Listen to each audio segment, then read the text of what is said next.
Hey there, it's Erica, and I know it has been forever since I have posted a video, and quite honestly, I thought that I wasn't sure if I wanted to post a video or not. I contemplated taking down all my videos, but I decided that I would go ahead and update you on where I am in my journey.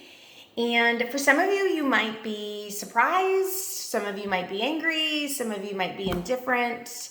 But I only ask for love on this channel. So with that said, I'll go ahead and give you a quick update. I'll try to be fast. I'm sure I'll do other videos moving forward, but I am 3 years and 8 months post my Explant procedure.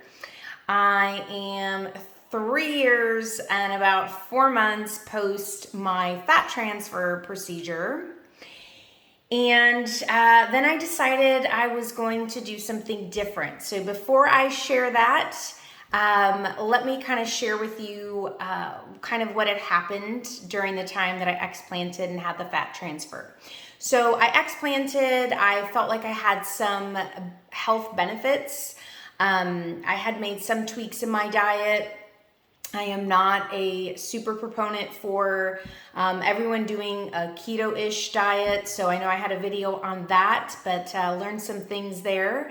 And had some changes in my blood markers, in my, most specifically, my white blood cell count. And then I didn't. And then, a few years later, everything kind of, and they didn't stay that way. They kind of fluctuated. But then they went back to the way they were prior. And it had me thinking, and I had worked doing some surgery consulting for several months and had worked with a top surgeon in the Houston area who actually ranked in the top 1% of breast augmentations. And as I'm sure you know, he probably, you could guess that he didn't necessarily believe in breast implant illness. And I had some issues initially, but I was open-minded. And as I kind of met with everybody who had their procedures and came back, and people that had it done 3 years, 5 years, 10 years and came back, and he had been doing this almost 30 years, he had a different opinion. I listened to it. I learned a little bit more about the history of where BII came from. And I started having a bit of a change of heart, especially since my health hadn't really changed at all at that point. So it changed and then it kind of went back.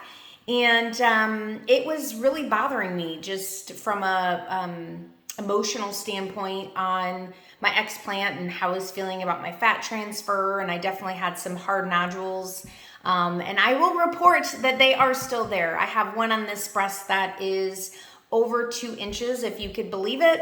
Actually, I was getting so nervous about it because it felt like it was getting bigger that I had made an appointment, had an MRI. I wish to never experience that again, as they told me that a breast MRI and elbow MRI is one of the worst. And so, when they say you have a baby and you want to forget the pain or your body releases some chemical, I hope my body does that for me, because that was, don't ask me questions about it because I don't even want to talk about it.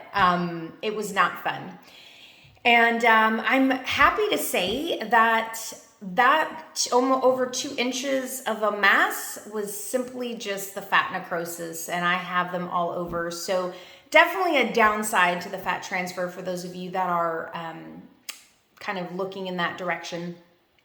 So I'm beating around the bush, but I'm just going to say it. So I decided to go ahead and put my implants back in, and it has been, where did I write it? 14 months. It's been 14 months. They're not the same that I had before.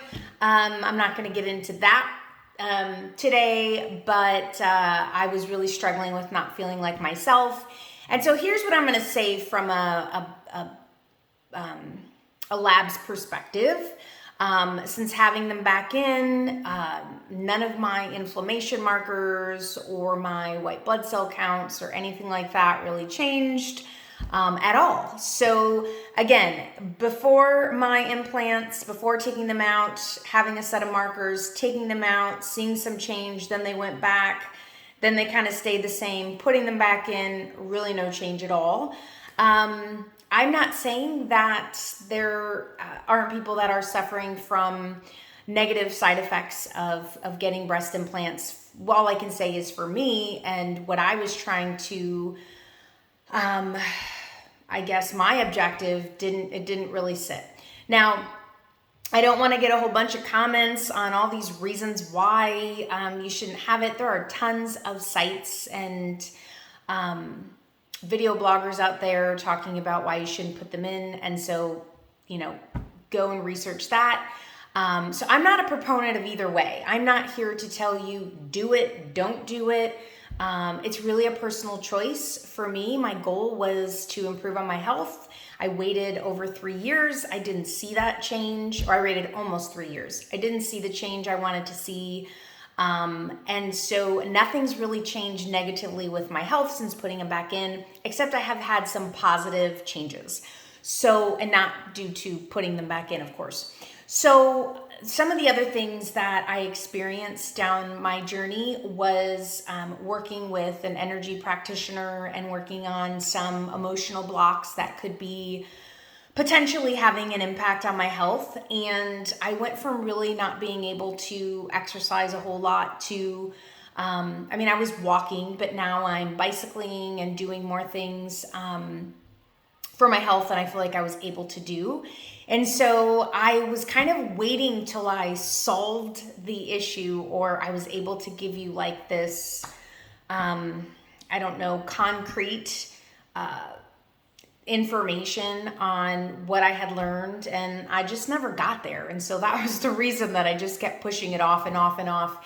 Since, however, though, I am finishing up a year-long functional medicine nutrition program where I'm learning all about the different systems of the body, specifically the immune system, the endocrine system, and it just kind of further affirmed for me my choice in putting them back in, and it not creating an autoimmune issue.